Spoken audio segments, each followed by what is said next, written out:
لا حول ولا قوة إلا بالله العلي العظيم. أعوذ بالله من الشيطان اللعين الرجيم. بسم الله الرحمن الرحيم.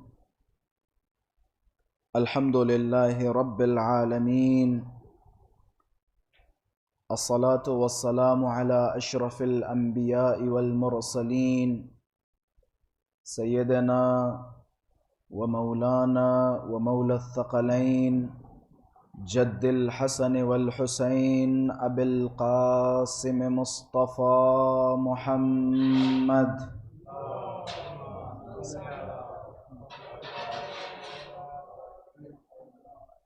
وعلى أهل بيته الطيبين الطاهرين المعصومين المظلومين، واللعنة الدائمة على أعدائهم أجمعين من الآن إلى قيام يوم الدين. أما بعد، فقد قال الله تبارك وتعالى في محكم كتابه ومتقن خطابه: بسم الله الرحمن الرحيم. ونريد أن نمن على الذين استضعفوا في الأرض ونجعلهم أئمة ونجعلهم الوارثين. صدق الله العلي العظيم. صلى الله على محمد وعلى محمد وحج الفرج.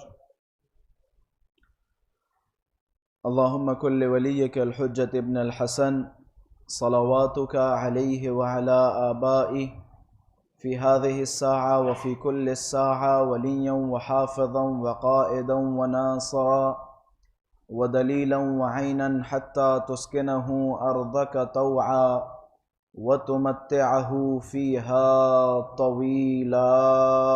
اللهم صل على محمد. اللهم عرفني نفسك، فإنك إن لم تعرفني نفسك لم أعرف رسولك. اللهم عرفني رسولك، فإنك إن لم تعرفني رسولك لم أعرف حجتك. اللهم عرفني حجتك، فإنك إن لم تعرفني حجتك ضللت عن ديني. اللهم عجل لوليك الفرج والعافية والنصر، واجعلنا من اعوانه وانصاره.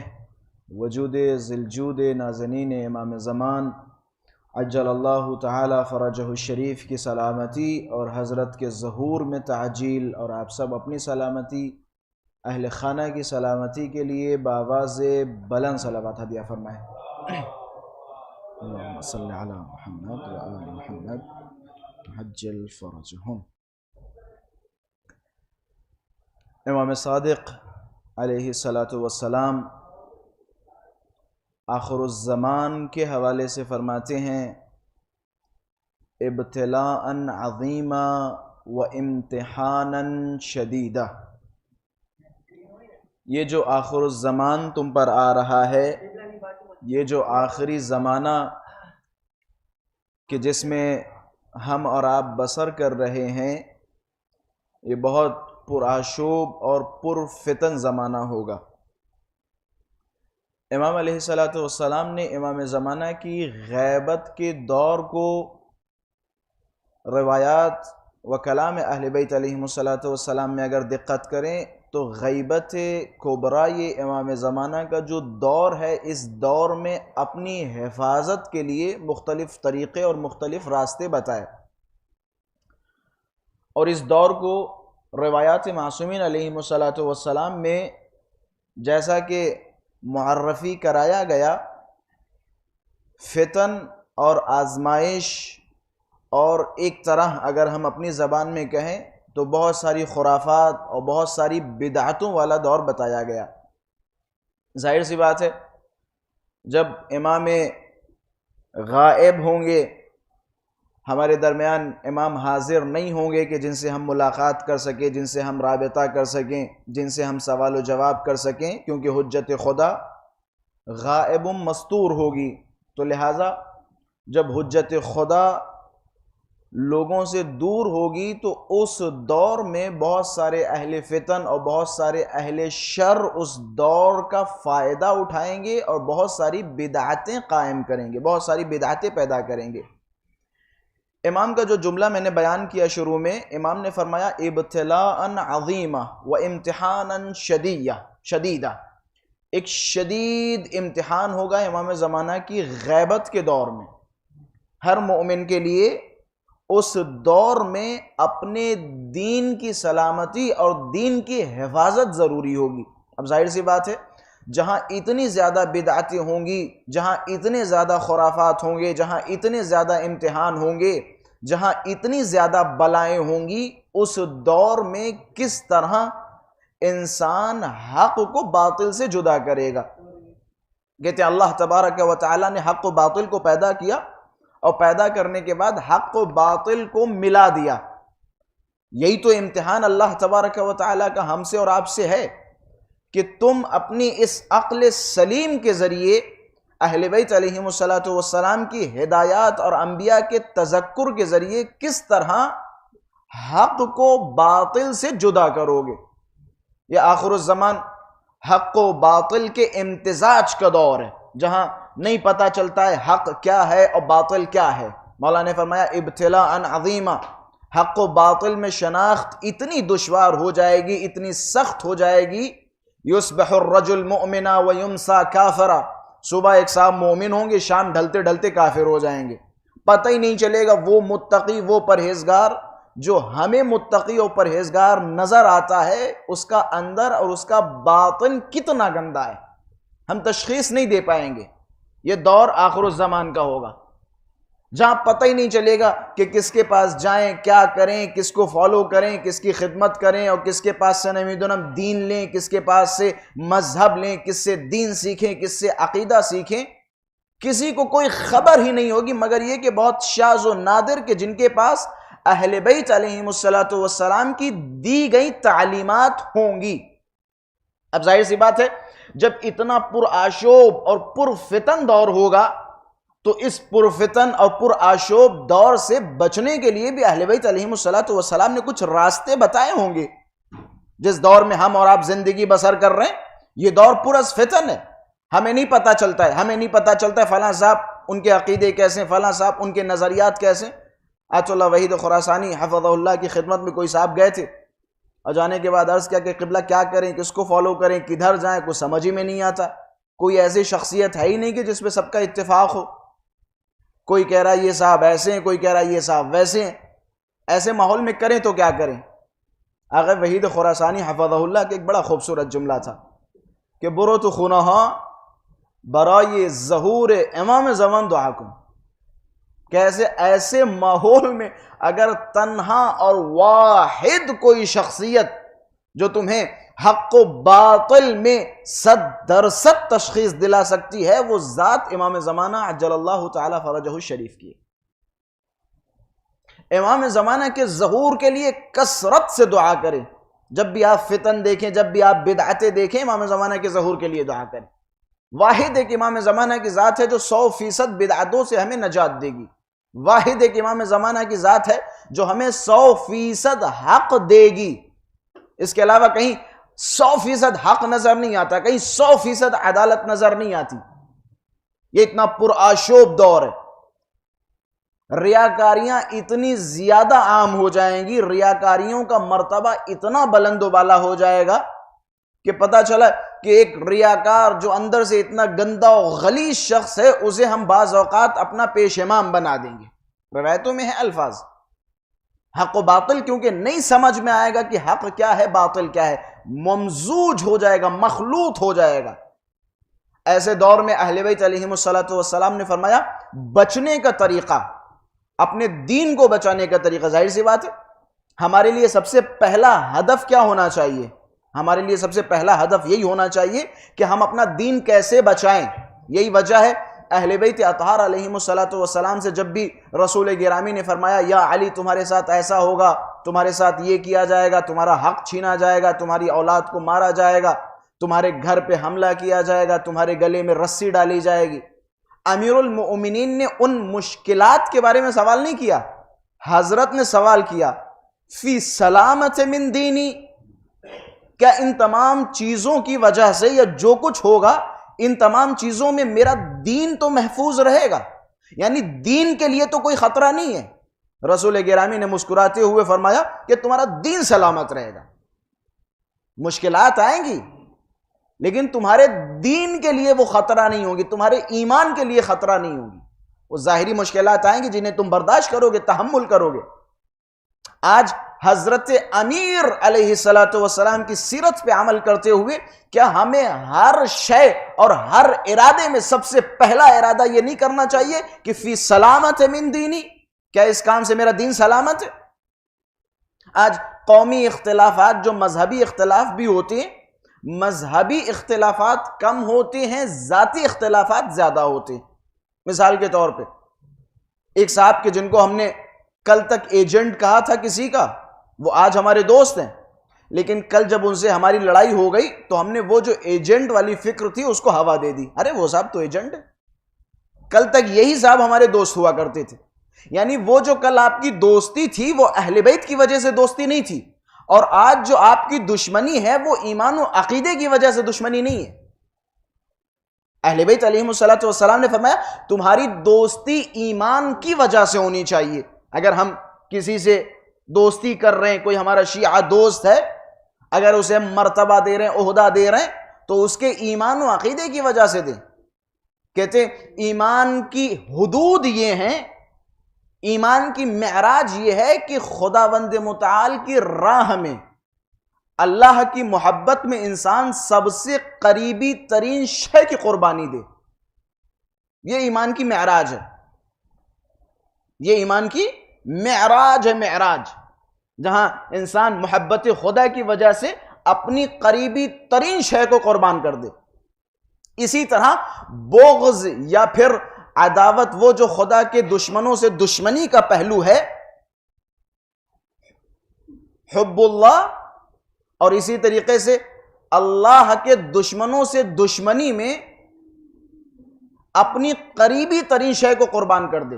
اور وہ جو اللہ کے دوست ہیں اگرچہ وہ آپ کا دشمن ہی کیوں نہ ہو اسے اپنا لیں۔ یہ ایمان کی معراج ہے، معراج جو آخر الزمان میں نہیں پائی جاتی ہے۔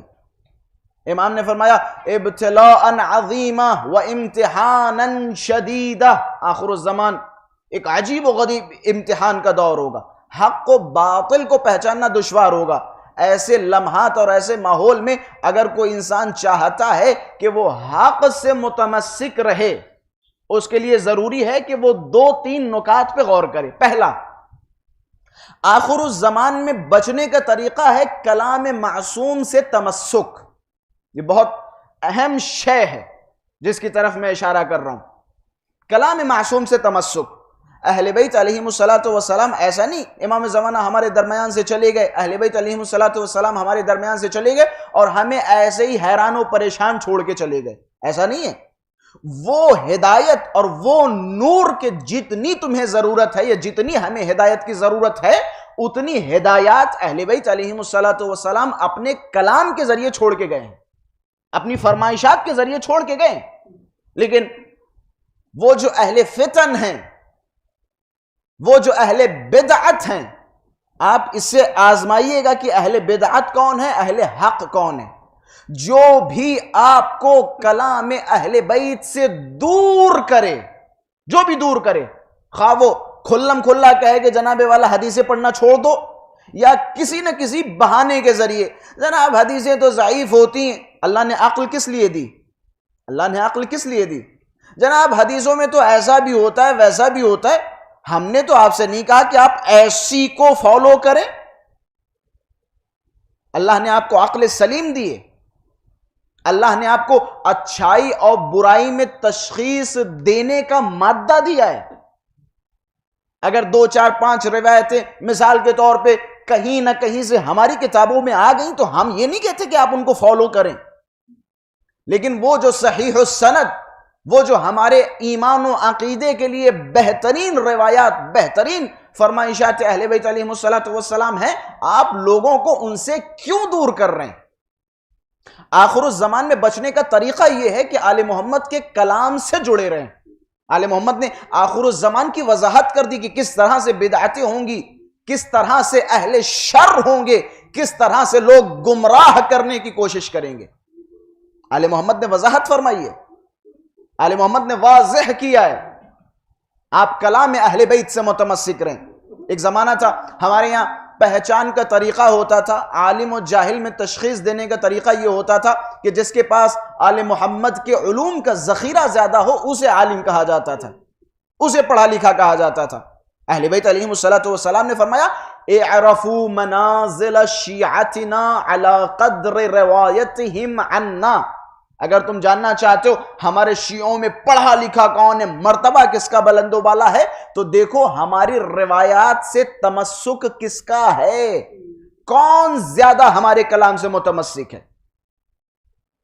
اپنی من گڑت 10 یا 15 منٹ کی باتوں کے مقابلے میں روایات کی کوئی اہمیت ہی نہیں۔ آپ جو اپنے عقل و گمان و فکر، وہ جو نجاست ہمارے ذہنوں میں ہے، اس نجاست کے ساتھ نکلے ہوئے، ظاہر سی بات ہے معصوم نہیں ہے، معصوم نہیں ہے، یعنی غیر معصوم کی کہی ہوئی باتیں آپ کے لیے قابل ہدایت ہیں، معصوم کی کہی ہوئی باتیں آپ کے لیے قابل ہدایت نہیں ہوں گی۔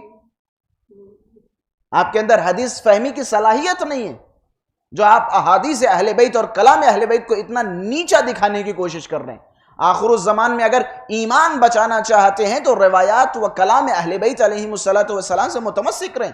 رسول گرامی نے فرمایا انی تارکم فیکم الثقلین کتاب اللہ و عطرتی، ہم تمہارے درمیان 2 گراں قدر چیزیں چھوڑ کے جا رہے ہیں، ایک اللہ کی کتاب اور دوسرے ہماری عطرت، ہماری سنت، ہمارے اہل بیت۔ ما ان تمسکتم بہما لن تضلوا بعدی، جب تک تم لوگ ان دونوں چیزوں سے متمسک رہو گے ہرگز گمراہ نہیں ہوگے، ہرگز گمراہ نہیں ہوگے۔ اگر آج کوئی گمراہ ہو رہا ہے تو یا تو اس نے قرآن کے دامن کو چھوڑا ہے یا پھر اہل بیت اطہار کے دامن کو چھوڑا ہے۔ کلام معصوم کی اہمیت کے لیے، احادیث کی اہمیت کے لیے شیخ عباس قمی رحمت اللہ علیہ کتنا کام کیا انہوں نے اہل بیت علیہم السلام کے کلام پر، اہل بیت علیہم السلام کی روایات کے مقابلے میں کتنی زحمتیں اٹھائیں۔ ایک صاحب شیخ عباس قمی کے پاس آئے اور کہنے لگے جناب ہمیں بڑی تیز بخار ہے۔ شیخ عباس قمی صاحب مفاتیح الجنان، ان کے مرتبے کے لیے اللہ نے انہیں ایسی عزت بخشی ہے، خدا کی قسم اللہ نے انہیں ایسی عزت بخشی ہے کہ جہاں جہاں قرآن پایا جائے گا وہاں وہاں مفاتیح الجنان رکھی ملے گی۔ یہ اللہ نے انہیں عزت بخشی ہے، عزت بخشی ہے۔ شیخ عباس قمی، ان کے پاس ایک صاحب آئے اور آنے کے بعد عرض کرنے لگے قبلہ ہمارے بیٹے کو بخار ہے، آپ کوئی تعویذ یا کوئی دعا لکھ کے دے دیجئے، ہم اپنے بیٹے کو وہ دے دیں یا اس کے ہاتھ پہ باندھ دیں۔ شیخ عباس قمی نے گلاس رکھا ہوا تھا، گلاس کا پانی اٹھایا، اٹھانے کے بعد اسی گلاس میں اپنی 2 انگلیاں ڈال دی، انگلیاں ڈال کے دے دی کہ جاؤ بسم اللہ پلا دو جا کے۔ اب یہ صاحب تعجب کر رہے ہیں کہ شیخ میں نے آپ سے کہا کوئی تعویذ لکھ دیں، کوئی دعا لکھ دیں، آپ نے اپنی 2 انگلیاں ڈال کے مجھے دے دیا یہ گلاس۔ شیخ عباس قمی نے فرمایا کہ تمہیں تعجب ہو رہا ہے لیکن شیخ عباس کو تعجب نہیں ہو رہا ان 2 انگلیوں پہ۔ کہ کیوں؟ کہ یہ 2 انگلیاں وہ 2 انگلیاں ہیں کہ جن سے ساری عمر قال جعفر الصادق وقال الباقر لکھا، جیسے پوری زندگی میں امام جعفر صادق کی احادیث، امام باقر علیہ السلام کی احادیث لکھتا چلا آ رہا ہوں۔ کیسے اللہ ان انگلیوں میں برکت اور شفا نہ دے۔ کلام معصوم کا مرتبہ ہی الگ ہے۔ ایک وقت میں آپ سے کہوں، بعض اوقات ہوتا ہے بعض لوگ بہت ساری باتیں ممبر سے کرتے ہیں، یہ بھی میں ایک نکتہ قابل غور ہے جو بیان کر دوں، بہت ساری باتیں بعض اوقات ہم کرتے ہیں لیکن ہم اہل بیت علیہم السلام کو منشن نہیں کرتے۔ بہت ساری باتیں، بہت سارے اقوال جو آل محمد سے ہیں لیکن ہم اس طرح سے بیان کرتے ہیں، پھر نمیدن ہم سوشل میڈیا پہ وائرل ہوتا ہے فلاں صاحب نے فرمایا یہ، فلاں صاحب نے یہ فرمایا، فلاں صاحب کی آج مجلس کا یہ جملہ تھا۔ در حقیقت وہ جملہ آل محمد کا ہے، آل محمد کا ہے۔ آپ آل محمد کو مینشن، اچھا ایک وقت ہے کہ فلاں صاحب کا جملہ اس کا اثر کم ہوگا، لیکن وہی جملہ اگر آل محمد کا ہو تو اس کا اثر لوگوں کے دل، بھائی جس طرح سے قرآن شفاء للصدور ہے، قرآن ایک تو قرآن پڑھنے کے لیے ہے، ایک اسی قرآن سے بہت ساری برکتیں بھی ہمیں ملتی ہیں، محض قرآن کی تلاوت سنیں، محض مثال کے طور پہ قرآن کی آیتیں پڑھیں، کتنا ثواب ہے۔ اسی طرح آل محمد کی احادیث سننا بھی ثواب ہے اور پڑھنا بھی ثواب ہے۔ ہمارے بچوں میں کتنے ایسے بچے ہیں کہ جنہیں ہم نے 40 احادیث حفظ کروائی، 40 حدیثیں حفظ کروائی ہوں۔ اہل بیت علیہم السلام کی فرمائشات ہم نے بچوں کو کتنے حفظ کروائے، کہنے لگے جناب وہ عربی نہیں پڑھ پاتے، ایسا نہیں ہو پاتا ہے، ویسا نہیں ہو پاتا ہے۔ واہ، مطلب آپ 2 سال اور 3 سال کی ایج میں ٹوئنکل ٹوئنکل لٹل اسٹار یاد کروا سکتے ہیں، لیکن ایک چھوٹی سی حدیث انا مدینۃ العلم وعلی بابها، اتنی سی ہے، ذرا سی ہے۔ ہم نے آپ سے نہیں کہا کہ خطبہ شخشقیہ یاد کروائیں، ہم نے آپ سے نہیں کہا خطبہ نمیدونہ فدق یاد کروائیں، لیکن یہ جو چھوٹی چھوٹی سی حدیثیں ہیں یہ اپنے بچوں کو یاد کروائیں۔ مولا کے چھوٹے چھوٹے سے کلام یہ زندگی میں معنویت اور روحانیت پیدا کریں گے۔ آپ اپنے گھروں پہ ماحول بنائیں، آپ اپنے گھروں پہ نمیدونہ معذرت کے ساتھ بڑے بڑے کتے اور حیوان اور جانوروں کی تصویریں لگوا سکتے ہیں، اور یہ ہم نے جاپان سے منگوایا، اور نمیدونم یہ رشیا سے منگوایا، اور یہ نمیدونم فلاں جگہ سے منگوایا۔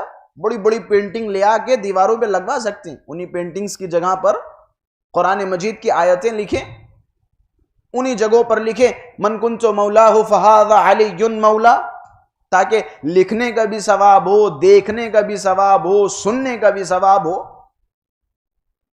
امام علیہ السلام فرماتے ہیں من کتب فضیلتا من فضائلنا، جو بھی ہماری فضیلتوں میں سے ایک فضیلت لکھے، کہتے خداوند متعال تمام ان گناہوں کو معاف کر دیتا ہے جو اس نے ہاتھ کے ذریعے انجام دیے ہوں۔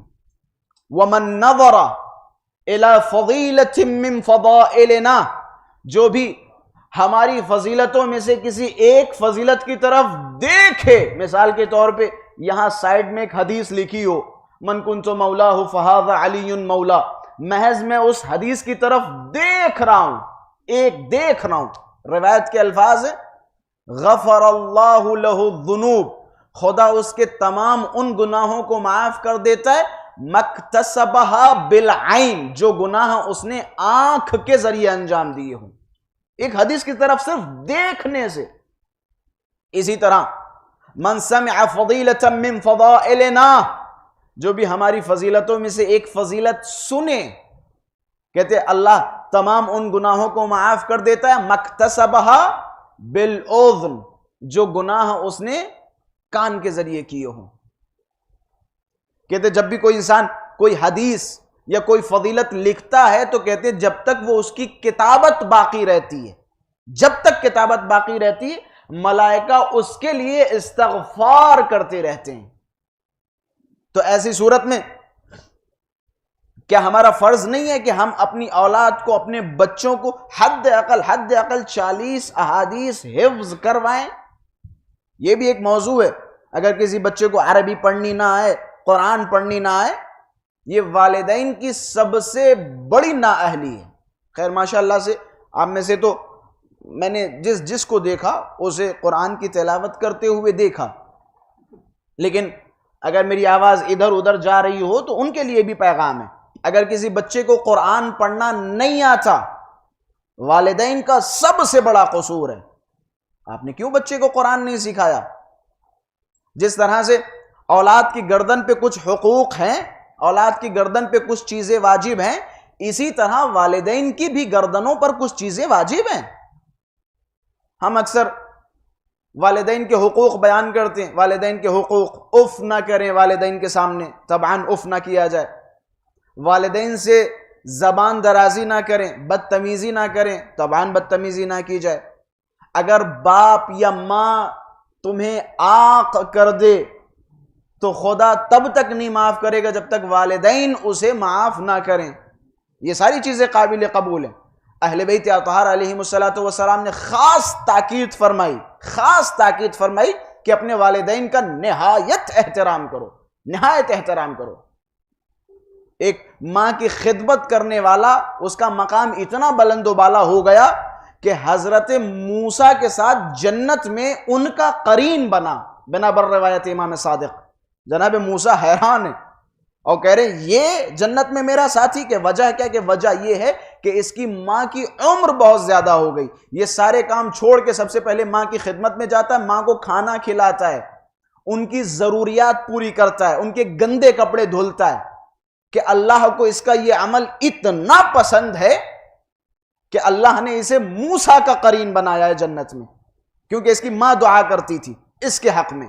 خلاصہ والدین کا احترام، والدین کے حقوق ہماری گردن پہ واجب ہے، لیکن اسی طرح والدین کی گردن پر اولاد کے بھی کچھ حقوق ہیں کہ جن کا ادا کرنا واجب و لازم ہے۔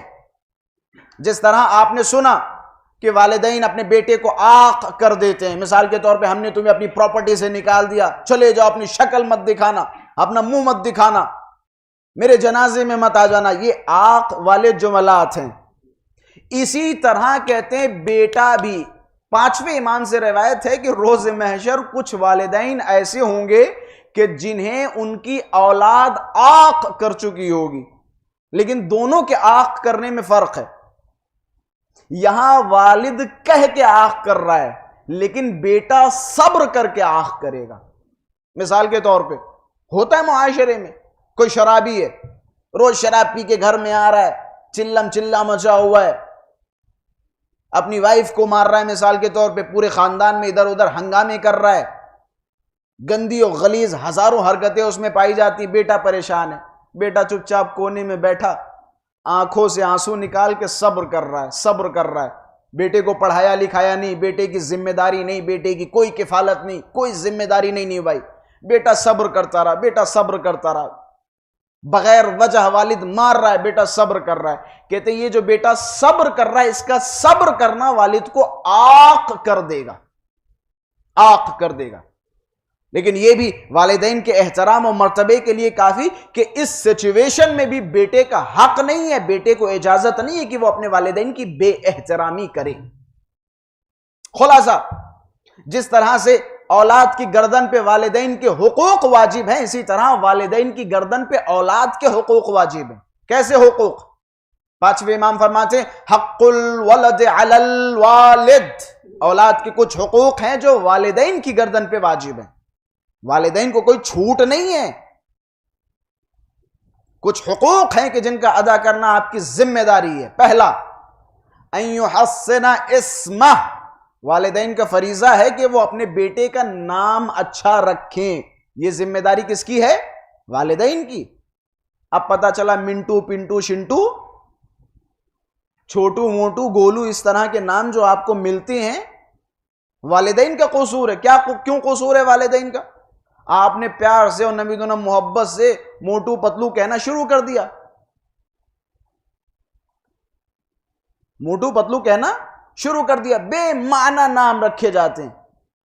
کبھی کبھی ہوتا ہے نام ہم رکھتے خوبصورتی کے لیے، مولا کیا فرماتے ہیں ان یحسن اسمہ، بہترین نام اپنی اولاد کا رکھے، بہترین نام۔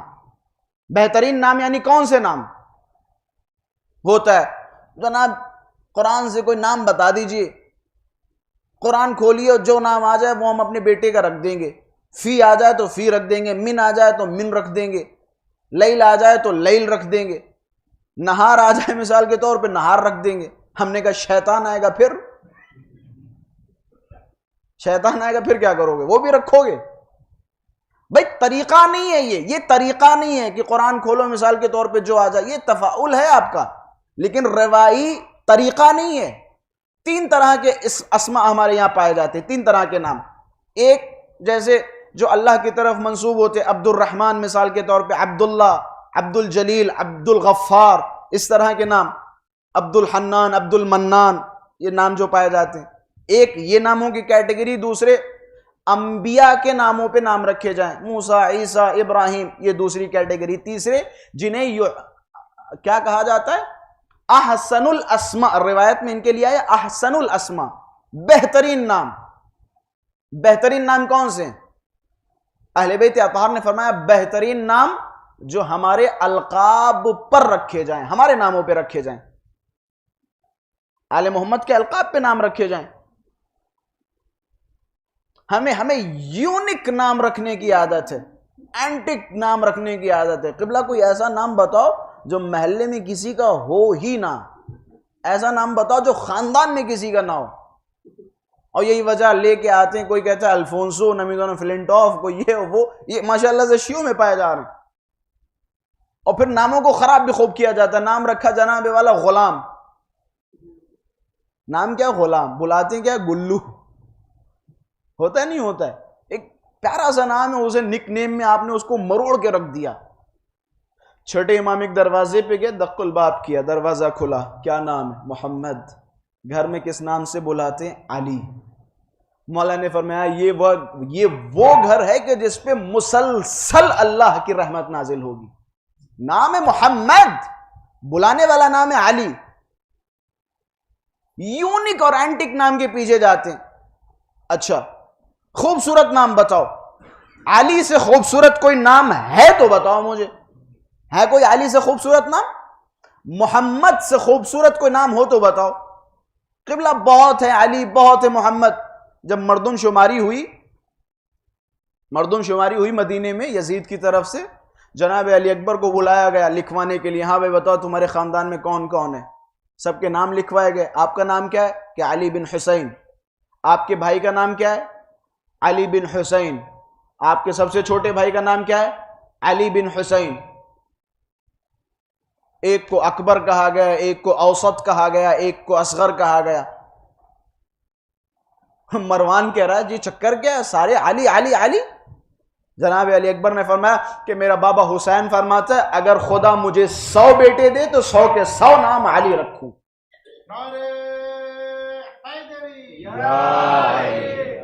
علی سے خوبصورت کوئی نام ہے؟ بھائی آپ چنٹو پنٹو رکھے پڑے ہیں، آپ خوبصورت نام رکھیں. والدین کا فرض ہے. والدین کا فرض پہلا کیا ہے؟ ان یحسن اسمہ، اچھا نام رکھے، پیارا نام رکھے. یہ والدین کا فرض ہے، یہ والدین پر واجب ہے. ان یحسن ادبہ، والدین پر واجب ہے کہ وہ اپنے بچے کو ادب سکھائیں، ادب سکھائیں، تربیت کریں، پرورش کریں. آپ کے پاس پیسہ بہت ہے، پیسہ بہت ہے، پیسے سے ہر چیز خریدی جا سکتی ہے. مثال کے طور پہ ایک اچھی داعی لے کے آ گئے، بچے کو اس کے حوالے کر دیا، تم اس کی تربیت کرو، تم اس کی پرورش کرو.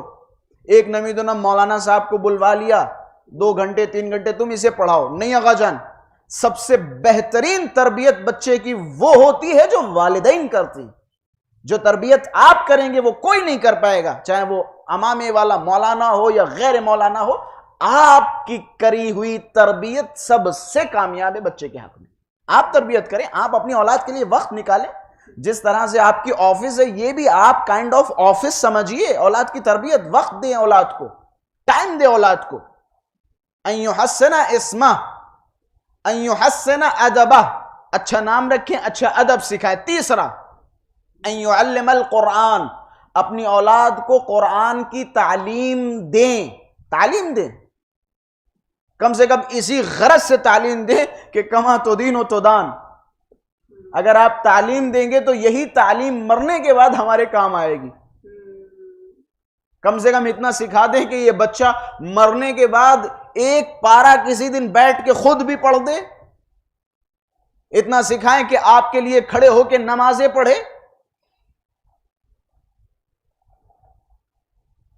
روایات میں کہتے مرنے کے بعد زندگی میں تو نیڈ کم ہوتی ہے، مرنے کے بعد نیڈ زیادہ ہوتی ہے. مردہ جو قبر میں پریشان و بے حال ہے، یہ چیختا و چلاتا ہے اور کہتا ہے کاش کوئی ہمیں ایک فاتحے کے ذریعے یاد کر لے. خلاصہ اپنی اولاد کو تعلیم دیں، روایات حفظ کروائیں، ورنہ اسی پہ چلتا رہا تو بات کہیں سے کہیں چلی جائے گی. آخر الزمان میں بچنے کا ایک راستہ، میں نے کیا کہا تھا؟ آخر الزمان پر از فتن ہے، پر از فتن. چاروں طرف فتنہ، چاروں طرف فساد، چاروں طرف بدعتیں.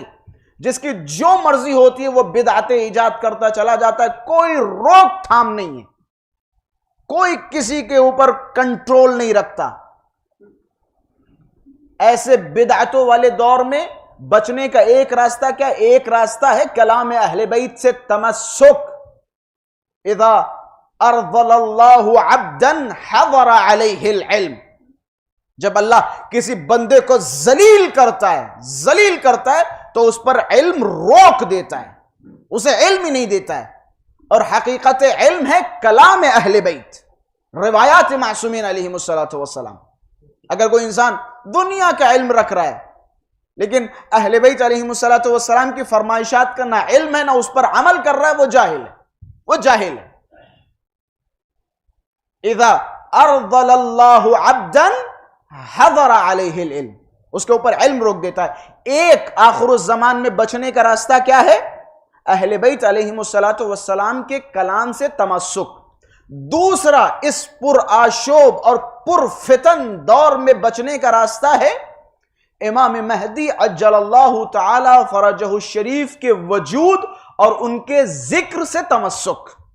جتنا زیادہ آپ امام زمانہ کے ذکر میں محو رہیں گے، جتنا زیادہ آپ امام زمانہ کے ذکر میں مصروف و مشغول رہیں گے، اتنا ہی زیادہ آپ محفوظ رہیں گے. یہ جملہ یاد رکھیں. آپ جتنا اپنا وقت امام زمانہ میں گزاریں گے، امام زمانہ کی یاد میں گزاریں گے، اتنا ہی آپ ہر طرح کے فتنوں سے بچے رہیں گے. یہی وجہ ہے آپ سے کہا گیا امام کے وجود کی معرفت حاصل کرو، امام کی معرفت حاصل کرو، امام کا انتظار کرو. انتظار یعنی کیا؟ انتظار یعنی کیا؟ انتظار یعنی مثال کے طور پہ دو طرح کی مثال میں آپ حضرات کے سامنے بیان کروں گا. چوز آپ کو کرنا ہے کہ کون سا انتظار بیٹر ہے، کون سا انتظار بہتر ہے. مثال کے طور پہ ایک انتظار یہ کہ ہم جنگ کر رہے ہیں، ہمارا لشکر بہت چھوٹا سا ہے، سامنے بہت بڑا لشکر ہے، ہمیں امید ہے کہ ایک ٹکڑی آنے والی ہے کل. تو ایسی صورت میں ہم کیا کریں؟ ہم چھوڑ کے جنگ پیچھے بھاگ جائیں یا کل تک انہیں روک کے رکھیں؟ اگر ہم چھوڑ کے پیچھے بھاگے تو بھاگنے والوں کو مارنا بہت آسان ہوتا ہے. ایک یہ کہ جناب والا امام زمانہ کا انتظار کرو اور بالکل ہر چیز سے ہاتھ دھو بیٹھو، کسی چیز سے کوئی مطلب نہ رکھو، کسی چیز سے کوئی مطلب نہ رکھو، کسی کی کوئی مدد نہیں، کسی سے ملنا جلنا نہیں، سماجی کاموں میں کوئی دخالت نہیں، سیاسی کاموں میں کوئی دخالت نہیں. ایک تو یہ معنی انتظار ہے. دوسرا انتظار کا معنی یہ ہے کہ ہم ہر وقت امام زمانہ کے ظہور کا انتظار کر رہے ہیں، لیکن اس کے ساتھ ساتھ ہم بہت سارے سماجی کاموں میں اپنی دخالت پیش کر رہے ہیں. ہم پڑوسیوں کا بھی خیال کر رہے ہیں، ہم گھر پہ بھی جا رہے ہیں، ہم رشتہ داروں کے پاس بھی جا رہے ہیں، بھائیوں کا بھی حال چال پوچھ رہے ہیں. ایک انتظار کا یہ معنی ہے. بہترین چیز یقیناً انتظار امام فرج ہے، بہترین شے یقیناً انتظار امام زمان ہے، بہترین شے جو آپ کو آخر الزمان کے ہر فتنے سے نجات دے گی.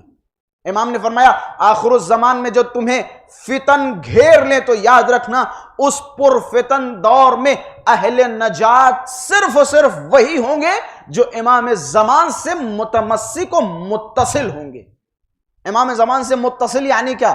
یعنی وہ آدمی امام زمانہ سے متصل ہے جو مہینے میں ایک مرتبہ امام زمانہ کا تذکرہ کر رہا ہے، یا وہ انسان امام زمانہ سے متصل ہے جو ہر روز سوتے اٹھتے امام زمانہ کا تذکرہ کر رہا ہے. سوتے ہوئے جیسے ہی آنکھ کھلے السلام علیکہ یا صاحب الزمان، سونے سے پہلے آنکھ بند ہو تو امام زمانہ عجل اللہ تعالی فرجہ الشریف کی خدمت میں سلام پیش کریں، تاکہ آپ کا یہ جو دل کا تار ہے یہ تار ٹوٹنے نہ پائے، یہ متصل رہے امام زمانہ سے. امام زمانہ کے ذکر کے ذریعے، امام زمانہ کے فرج کے لیے دعاؤں کے ذریعے جب بھی وقت ملے اللہم عجل ولیک الفرج آپ کی زبان پہ ہو، یا صاحب الزمان، یا مہدی آپ کے جگہ پہ ہو. جتنا زیادہ کثرت سے آپ امام زمانہ کا تذکرہ کریں گے اتنی ہی معنویات اور روحانیت آپ کے اندر پیدا ہوگی اور اتنا ہی آپ دین سلیم سے متمسک رہیں گے. دین سلیم سے متمسک، وہ دین کے جس دین کی ترویج کی گئی، وگرنہ آخر الزمان ہے یصبح الرجل مؤمنا ویمسا کافرا. صبح کا سورج مومن تھے اور شام ڈھلتے ڈھلتے صاحب کیا ہو گئے؟ کافر. آخر الزمان میں بچنے کا راستہ کیا ہے؟ امام زمانہ کا تذکرہ. صبح اٹھے, نماز فجر پڑھے, نماز فجر پڑھنے کے بعد اللہم انی اجدد لہو فی صبیحۃ ھذا اليوم, اے میرے پروردگارہ آج کی صبح دوبارہ ہم اس سے اپنی بیعت تجدید کر رہے ہیں, دوبارہ ہم اس کی بیعت کر رہے ہیں. یعنی ہر صبح اٹھو تو امام زمانہ کی بیعت کرو, امام زمانہ کی بیعت کرو, تاکہ ادھر ادھر کی خرافات ہمارے اور آپ کے ذہنوں میں آ نہ پائیں. ہر روز امام زمانہ کی بیعت کرو, ہر روز امام زمانہ کی بیعت کرو, پورے دن امام زمانہ کا تذکرہ. جو دعائے زمن الغیبہ پڑھو, دعائے استغاثہ پڑھو, سلام اللہ الکامل التام الشام العام, اسی طرح اور بہت ساری دعائیں جو امام زمانہ کے بارے میں وارد ہوئی انہیں پڑھیں, تاکہ امام زمانہ سے متمسک رہیں, متصل رہیں. ہمارے زمانے کی حجت ہے, ہمارے زمانے کا امام ہے, ہمیں اسی امام کے ساتھ محشور کیا جائے گا, ہمیں اسی امام کے ساتھ کھڑا کیا جائے گا, اسی امام کے ساتھ ہمارا سوال و جواب ہوگا. ہماری حالت تو یہ ہے, ہم سے بھی کہا جاتا ہے جناب والا امام زمانہ ظہور نہیں فرما رہے, امام زمانہ ظہور نہیں فرما رہے. ہماری حرکتیں تو ایسی ہوں, ہماری دعاؤں میں تو وہ اثر ہو. آپ خود اپنے کلیجوں پہ ہاتھ رکھیے, آپ اپنے کلیجوں پہ ہاتھ رکھ کے پوچھئے, کیا ہماری دعا اتنی باشدت ہے؟ کیا ہماری دعاؤں میں وہ شدت ہے؟ کیا ہماری دعاؤں میں وہ تڑپ ہے؟ کیا ہماری دعاؤں میں وہ ٹوٹے ہوئے دلوں کا احساس ہے؟ ہم دعا کرتے پروردگارہ امام زمانہ کے ظہور میں تعجیل فرما, پروردگارہ ہم کو مولا کے اعوان و انصار میں شمار فرما. جب ہم یہ دعا کرتے ہیں تو ہمارے چہرے پہ کسی طرح کی کوئی شکن نمودار ہوتی, کوئی احساس ہوتا ہے ہمارے چہرے پہ؟ امام زمانہ کے ظہور کے لیے گڑ گڑا کے دعا کرو, تڑپ کے دعا کرو. انسان جب کسی چیز کا محتاج ہوتا ہے, ایک بچہ جب اپنے والد سے ضد کرتا ہے تو کیسے ضد کرتا ہے, کیسے ضد کرتا ہے؟ کبھی اس کا ہاتھ پکڑتا ہے, کبھی اس کا دامن پکڑتا ہے, ہر طرح سے اسے منانے کی کوشش کرتا ہے. ہم بھی کبھی گڑ گڑا کے اس بچے کی طرح خداوند متعال کی بارگاہ میں دعا کریں کہ پروردگارہ ہمیں امام زمانہ کی ضرورت ہے, ہمیں ہدایت کی ضرورت ہے, ہم پریشان ہیں. کون نہیں پریشان ہے؟ کون نہیں پریشان ہے؟ ہر انسان پریشان ہے, پیسے والا بھی پریشان ہے, غریب بھی پریشان ہے, امیر بھی پریشان ہے, دولت مند بھی پریشان ہے, سب پریشان ہے, سب پریشان ہیں. ابھی بعض اوقات میں خود اکیلے بیٹھتا ہوں اور سوچنے لگتا ہوں. کل میں سوچتا رہا, یقین کریں 1 سے 2 گھنٹے مجھے نیند نہیں آئی. میں سوچ رہا تھا, میں مثال کے طور پہ 25-26 سال کا ہو گیا, فلاں صاحب 50 سال پہ چلے گئے, فلاں صاحب 55 سال پہ چلے گئے, فلاں صاحب 60 سال پہ چلے گئے, ہم بھی ایسے ہی جائیں گے. یقین کریں نیند نہیں آ رہی. آپ کبھی غور کریں, بیٹھے سوچیں, مطلب حد سے زیادہ زندگیاں تو جا چکی ہیں, پوری عمر مرے جا رہے ہیں, مٹے جا رہے ہیں, نمی دنم یہ میں اپنی باتیں کر رہا ہوں, اپنی باتیں کر رہا ہوں. پوری عمر مرے جا رہے ہیں, مٹے جا رہے ہیں, یہاں دوڑ وہاں دوڑ, یہ کر وہ کر وہ کر وہ کر, اور آخر میں پتہ بھی نہیں چلا قبر میں پہنچ گئے. اگر یہی موت اگر انسان کو یاد آتی رہے, اپنی موت یاد آتی رہے, تو میرے خیال سے جتنے بھی یہ فتنہ و فساد ہیں دماغ سے نکل جائیں گے. جہاں انسان کی عمر کی کوئی اوقات و حیثیت ہی نہیں ہے, کوئی حیثیت نہیں ہے. وہ زمانے چلے گئے جب عمریں 100 سال کی ہوا کرتی تھی. 60 سال جو انسان جی لیتا ہے, 60-65 سال, وہ بڑی خوشی مرتا ہے کہ چلو ہم نے اپنی پوری زندگی ادا کر لی. مطلب 60 اور 65 پہ زمانہ پہنچ چکا ہے.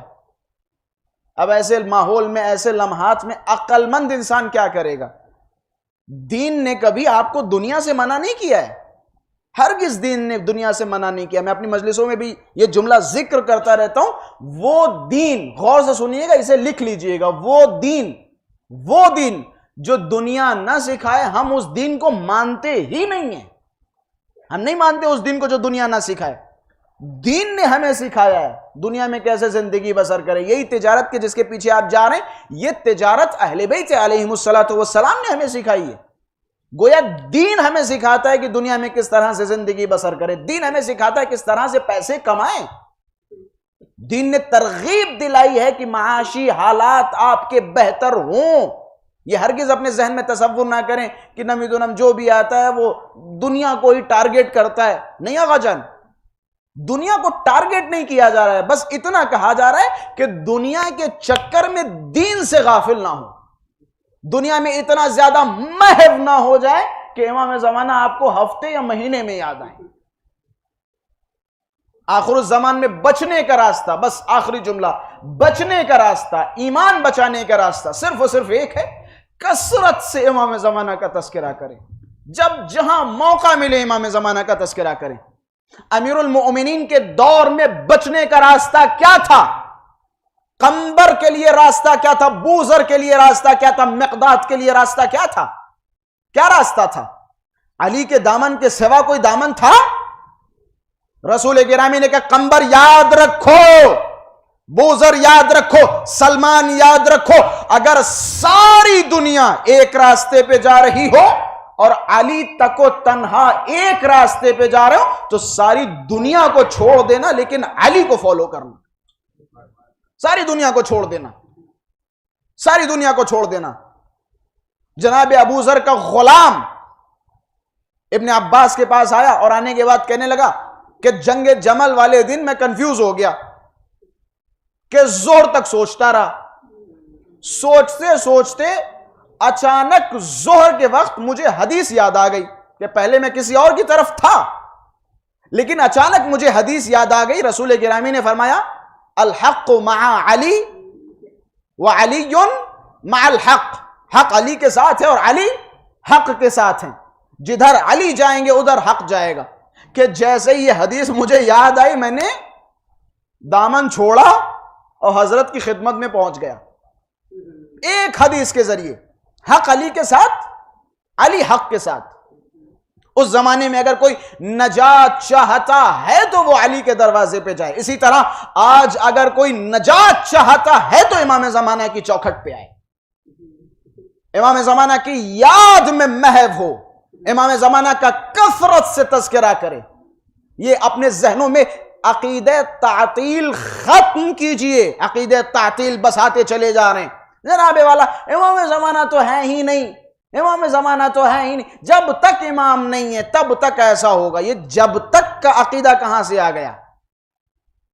حضرت کا وجود ہے، حضرت حاضر و ناظر ہیں.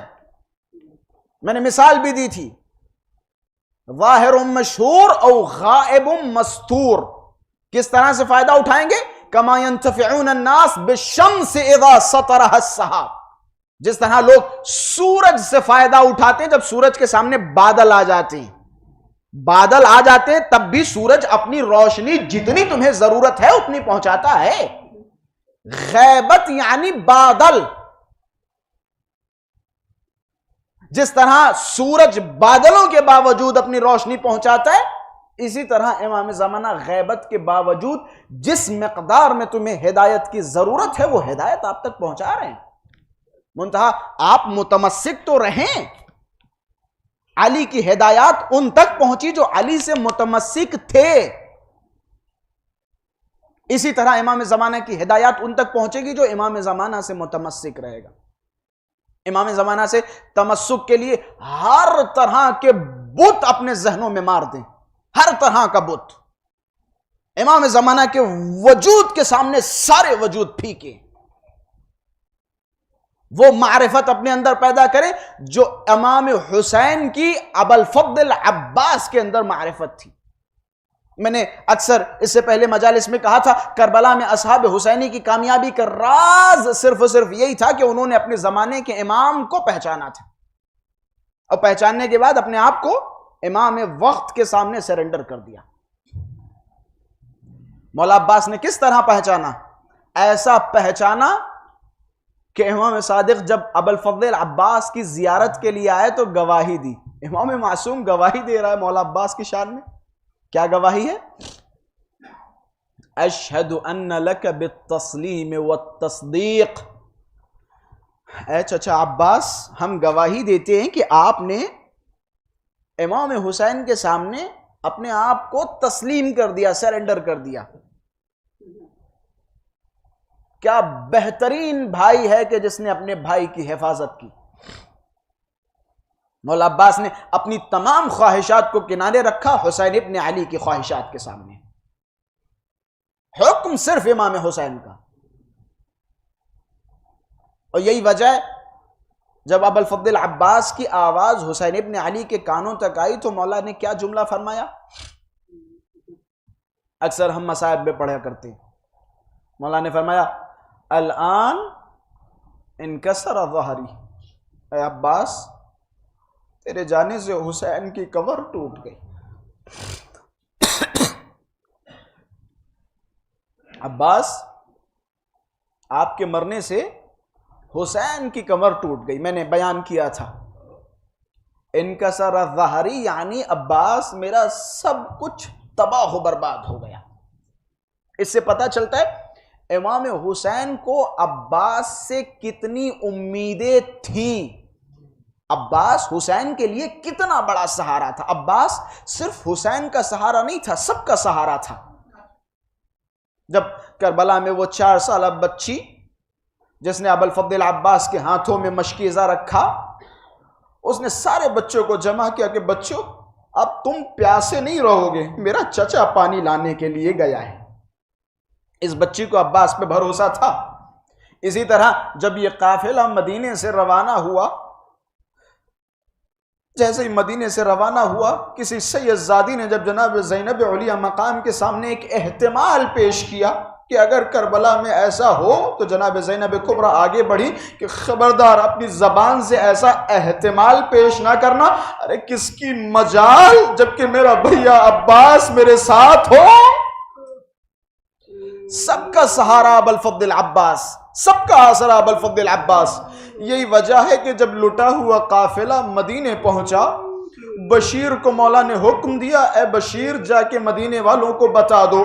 بشیر مدینے میں داخل ہوا، اعلان کیا الا یا اہل یثرب لا مقام لکم قتل الحسین بکربلا. اے مدینے والو یہ مدینہ رہنے کے لائق نہیں رہا، امام حسین کو کربلا میں مار دیا گیا. کہتے بشیر نے جیسے یہ اعلان کیا، ایک کمر خمیدہ بی بی کے جس کے ہاتھ میں عصا تھا دوڑتی ہوئی بشیر کے پاس آئی کہ اے بشیر تو کس حسین کی بات کر رہا ہے؟ بشیر نے ہاتھوں کو جوڑا کہ اے بی بی میں حسین ابن علی فاطمہ کے لاڈلے حسین کی بات کر رہا ہوں. بس جیسے ہی سننا تھا بی بی زمین پہ گر گئی، غش آ گیا. اب جیسے ہی غش سے فاقہ آیا کہ ذرا بتا میں تیری باتیں کیسے مانوں، میرا بیٹا عباس تو حسین کے ساتھ تھا، مجھے اتنا بتا دے پہلے حسین کو مارا گیا یا میرے بیٹے عباس کو مارا گیا؟ جیسے ہی سننا تھا کہ بے بی آپ کا بیٹا شجاع تھا، آپ کا بیٹا بہادر تھا، آپ کا بیٹا جری تھا. بی بی پہلے آپ کے بیٹے کے شانے قلم کیے گئے، بی بی آپ کے بیٹے کی پیشانی پہ تیر مارا گیا، بی بی آپ کے بیٹے کی پشت پہ گرز ماری گئی، بی بی آپ کے بیٹے کے دونوں شانے قلم ہو چکے تھے. ام البنین نے اتنا سنا، بشیر کو بلایا کہ بشیر بس مجھے اتنا بتا دے، تو نے ابھی بتایا نا میرے بیٹے عباس کے دونوں بازو قلم ہو گئے تھے کہ ہاں بی بی دونوں بازو قلم ہو گئے تھے کہ بشیر بس اتنا بتا دے کربلا میں جب بھی کوئی شہسوار گھوڑے سے گرا ہوگا تو اس نے اپنے ہاتھوں کا سہارا لیا ہوگا، لیکن میرے بیٹے کے ہاتھ نہیں تھے. اب اتنا بتا جب میرا بیٹا گھوڑے سے گرا ارے کلیجے کے بل زمین پہ آیا یا منہ کے بل زمین پہ آیا.